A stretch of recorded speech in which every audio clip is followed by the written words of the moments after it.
Good afternoon, ladies and gentlemen, and welcome to another episode of the Daily Friend Show. I'm your host, Nicholas Lorimer, joined today by Marius Roodt. Let's get into the first news story of today, and that is an opinion piece written by News 24 editor Adrian Bosson, which poses quite an interesting hypothesis for how things could shake out after the upcoming elections on May 29th. So, opinion polling suggests that the ANC may in fact lose their majority. There are a whole bunch of polls now putting them somewhere between 40 and 45%. It still remains to be seen whether that'll be the final result on election day. But Basson's opinion piece here asks us to suppose that that is in fact the final result, that the ANC ends up with about 44%. And then it comes time to elect a president. Now, this has to happen only 2 weeks or so after the election date is declared, or the election result is declared. And it happens in Parliament, where one member of Parliament is elected to become the president. Now, if the ANC doesn't have 50%, they obviously can't get it through by themselves. So they will need help from some other parties. Now, up till now, we've kind of all assumed that there would be some sort of coalition agreement, that the ANC would manage to make a deal with, depending on what percentage of the vote they got, maybe some of the small parties, maybe the IFP, maybe the DA, maybe the EFF or MK, which seem to be its natural bedfellows because they are, of course, basically offshoots of the ANC. But what hasn't really been considered enough, at least by us on the show, I think, is what happens if no one really can reach a deal. After all, there may be some pretty tough negotiations to solve this. We could, for example, see the EFF demand, as they have demanded publicly, that Floyd Shivambu should be made the Minister of Finance, something the ANC might reject outright. So we might see something like the repeat of what happened in Johannesburg and Ekurhuleni after the last local government elections, where despite there being no coalition agreement between the DA and the other MPC parties and the EFF still supported the DA mayoral candidates. Now, that didn't last that long. Those mayors were quite ineffective because they didn't really have a majority support in the legislatures, and they were soon kicked out by an EFF-ANC deal. But let us consider for a moment that the IFP leader, Vilunkosi Hlabisa, may be put forward as the multi-party charter's candidate for president. In which case, if the ANC hasn't reached a deal with MK or the EFF, maybe they'll support him, even if only temporarily, to be elected president, meaning that by the end of June, we might see a very bizarre situation where the leader of the IFP is in fact the president of South Africa. Marius, what do you make of this scenario? Is it possible? I mean, the stakes actually are surprisingly, the stakes couldn't be higher. It's control of the country's highest executive office. Do you think the ANC might be heading for some kind of shock like this? I definitely think it's possible. I'm not sure it's likely. I think most likely outcome is still ANC to go into coalition with a smaller party. And as it stands now, I don't think it's that far-fetched that the ANC and the IFP could go into coalition. So perhaps we'll see a vice or deputy president Hlabisa instead of a president Hlabisa. And while the IFP is a member of the MPC, and MPC parties have signed apparently a document saying that they won't go into coalition with the ANC or whatever, I think depending on how the cards fall and everything after the election, those kind of agreements might not really be worth the paper they printed on. And the IFP and the ANC actually make fairly natural coalition partners.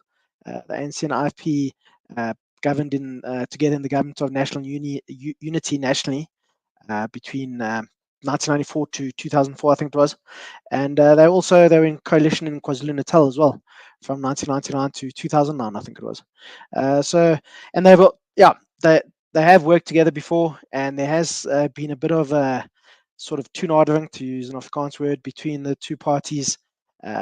Ramaphosa's, and I think Vilunkosi Hlabisa has spoken about putting the past behind them, especially the kind of violence that was a feature of our politics between the IFP and the ANC in the early 1990s and during the transition and so on.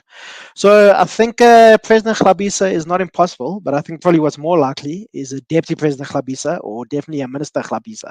So I think that's what we could be could be seeing. But that all said, the fact that this is not impossible, the President Khabisa is not impossible, tells you how much our politics has changed in the last 5 years or so.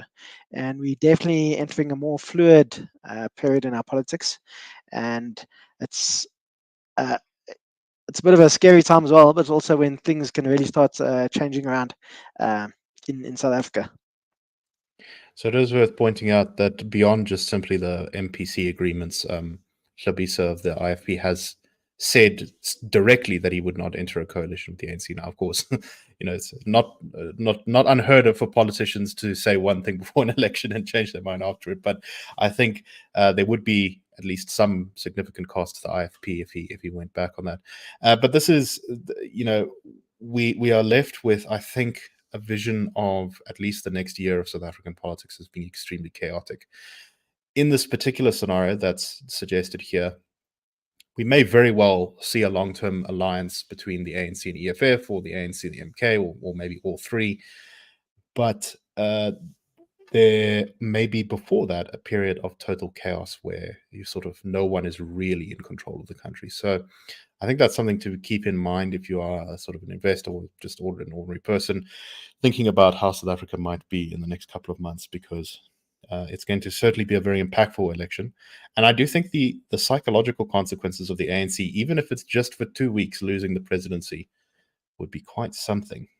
Although whether it's a good idea for the opposition to go ahead with a scheme like this, where they would have essentially an unsupported president, desperately clinging to power, just waiting for the other side to come up with a coalition deal, is another question. I don't know if it's necessarily a great idea for the MPC parties to take that gamble. Anyway, something to keep in mind.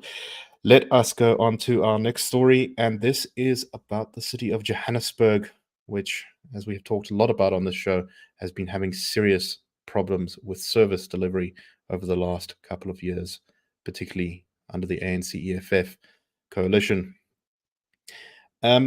The latest wrinkle to hit Joburg is that there has been this ongoing dispute between Eskom and City Power, which is the electricity company of Joburg, who have been arguing over the bill of how much money Johannesburg owes Eskom. Apparently, City Power refuses to pay until such a time as some of these disputes over the bills are resolved. According to Eskom, there's a debt of about 1 billion rand City Power owes to Eskom. In an attempt to get this money recovered, Eskom has now said that it is taking City Power to court, and this is set for, I think, the 4th of June is the court date that this dispute is set for.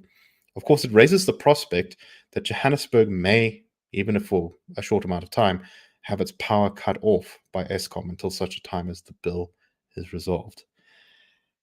I don't think it'll get to that, but we've seen some really shocking things happen in the last couple of months, I think, all over or last couple of years in our politics all over the country. I don't think it's impossible. Marius, do you agree with me? What do you make of this? Yeah, I mean, it's probably pretty unlikely, but it's definitely not impossible. And this just goes again to, this is kind of a basic thing, paying the service provider and so on. And the fact that Eskom has to go to court now over this issue, it's all quite telling. And it tells you what's happening in governance in Johannesburg. And the problem is that South Africa's parliament's probably not going to look like that after this election, but in 2029, it could look something like the Joburg City Council does, where the biggest party has, 32, 33%, then second biggest party is maybe on 25%, then, a couple of parties with 10% or so, and then you have like 10 or 12 parties, each with just under 1% and just a handful of seats, and, all kinds of shenanigans and very unstable coalitions and so on.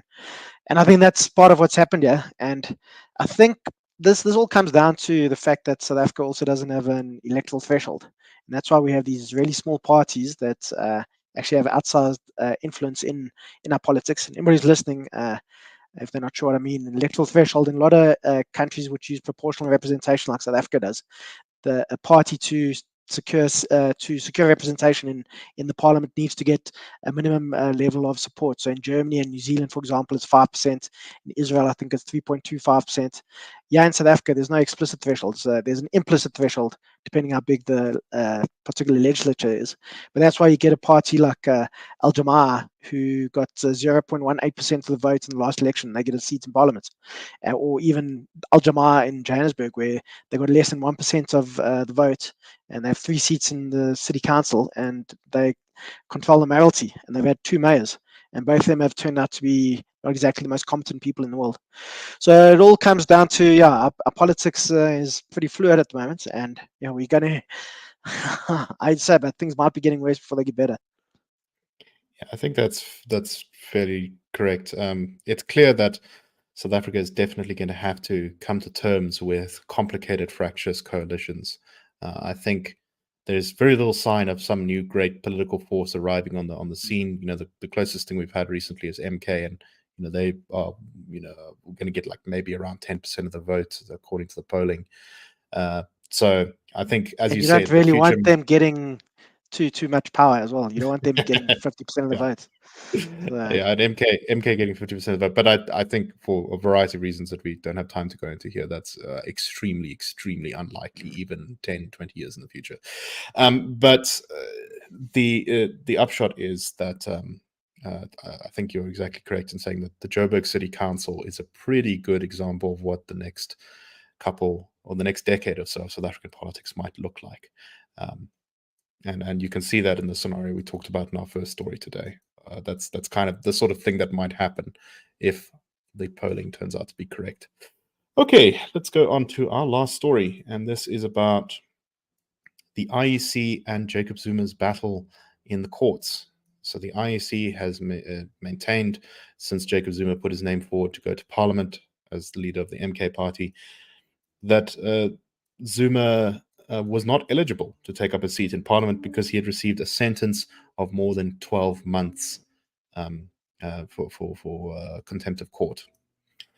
The Electoral Court ruled on this matter, and for a variety of reasons, found that Zuma was in fact eligible to be on the list. The IEC is now appealing this decision, and it is likely they're pushing for it to be held before the election is take place. So it may go before the Constitutional Court quite soon. The IEC says, quote, "There is a substantial risk of a disputed election outcome if Mr. Zuma is allowed to stand despite his disqualification, which would erode the foundations of our constitutional order and rule of law. The interests of justice unquestionably demand of this court to decide this matter now, not after the elections." Marius, what do you make of this? Do you agree with the IEC's ruling here? It's interesting to note that, as I somewhat amusingly suspected might happen, one of the reasons why Zuma may be allowed to go to Parliament is because of the remission of his sentence, which was granted by President Ramaphosa, which may be one of the most spectacular own goals in recent years in South African politics. Yeah, I mean, if that is the reason he's eligible for Parliament, I mean, it just tells you about the kind of testicular fortitude President Ramaphosa has. He could have finished Jacob Zuma off. It would have been tough, I think, for him in the party, but he could have done it. But he didn't. He didn't. When it came down to the staring contest between Ramaphosa and Zuma, Zuma definitely won that. And now we're sitting with this issue now. I think if Jacob Zuma wasn't the face of the MK party, they wouldn't be, even polling at 1 or 2%. Even as it is, they're only polling at 10%. And looking at the track, and their polling does seem to be kind of flat at the moment, even maybe going down a bit. And that's also, I think, partly because of there seems to be quite a lot of infighting within the party at the moment. That's because Jacob Zuma himself is kind of a creator of chaos, and I think his worst instincts were kept in check when he was in the ANC. But yeah, I think the IC's probably got a good case here, but it remains to be seen whether the court will rule with him. And yeah, and this is all, the chickens are coming home to roost now, when Jacob Zuma could have been put out to pasture as he should have been. Nobody had the backbone to do it, and now the ANC is dealing with this quite a bit of a pest to the party. I think overall it might be a bit more of a damn squib than people think, but yeah, we'll have to see what happens. I do agree with the IEC that this will make people a little bit sort of shaky about the integrity of our elections, because there's, on top of the question of Zuma's eligibility for parliament, there's also this question of whether the MK party forged its signatures to get on the ballot. Now, that's been accused, but I have no idea if that's true or not. It may not be true. It may just be something said before an election. But these matters should have been dealt with a long time ago. The IEC should have been able to definitively review those signatures very at the beginning when it went on the ballot.